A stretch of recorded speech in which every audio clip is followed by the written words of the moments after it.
Bonjour à toi, amateur d'orage, et bienvenue sur cette vidéo qui va t'expliquer comment reconnaître les éclairs les plus courants. Premièrement, qu'est-ce qu'un éclair? Un orage est provoqué par un seul nuage, le cumulonimbus.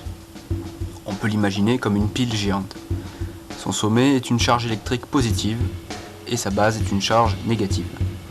L'éclair, lui, survient lorsque la tension est trop importante dans le nuage, entre le nuage et l'air, ou entre le nuage et le sol. Premièrement, il faut reconnaître les trois formes principales des éclairs. Le plus connu est l'éclair ramifié.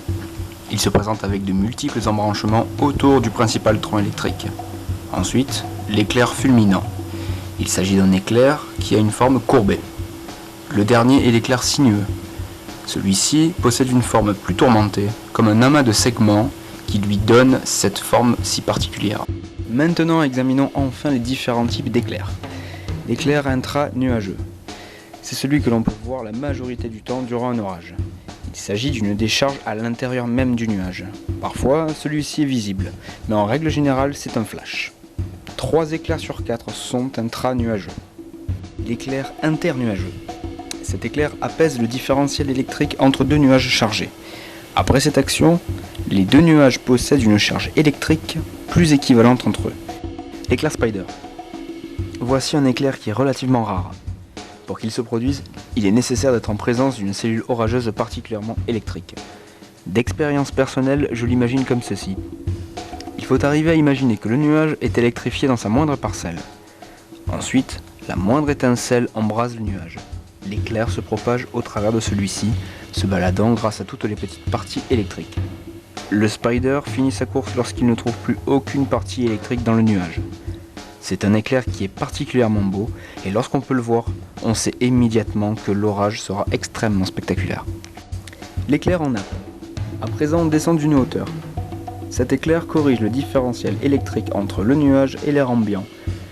L'éclair est projeté hors du nuage et s'arrête dans l'air sans toucher le sol ou un nuage. La foudre, sûrement l'éclair le plus célèbre.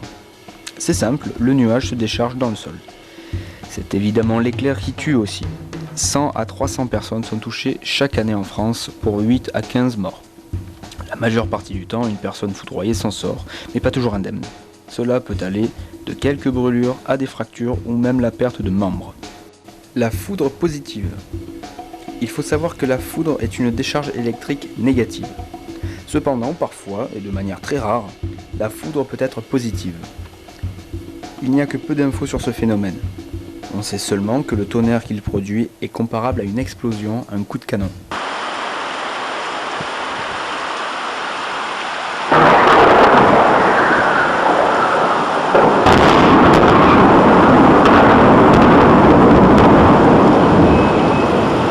Il existe aussi un coup de foudre positive encore plus rare, le Superbolt, qui bat tous les records. Un éclair en moyenne c'est 50 000 ampères. Le Superbolt, c'est 300 000 ampères. C'est l'éclair le plus puissant qu'il existe. La foudre ascendante.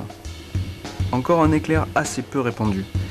Cette fois, c'est la tension contenue dans le sol à cause du nuage qui le survole qui se dirige droit vers le cumulonimbus afin de rééquilibrer les charges. Toutefois, les éclairs peuvent se mélanger. Exemple sur ce cliché. On voit un éclair partir du nuage et se diviser en 2 embranchements. Le premier embranchement touche le sol et donne un coup de foudre. Le second retourne dans les nuages et donne un internuageux. Voilà, à présent tu as toutes les cartes en main pour reconnaître les éclairs. Merci d'avoir regardé la vidéo et en espérant t'avoir éclairé.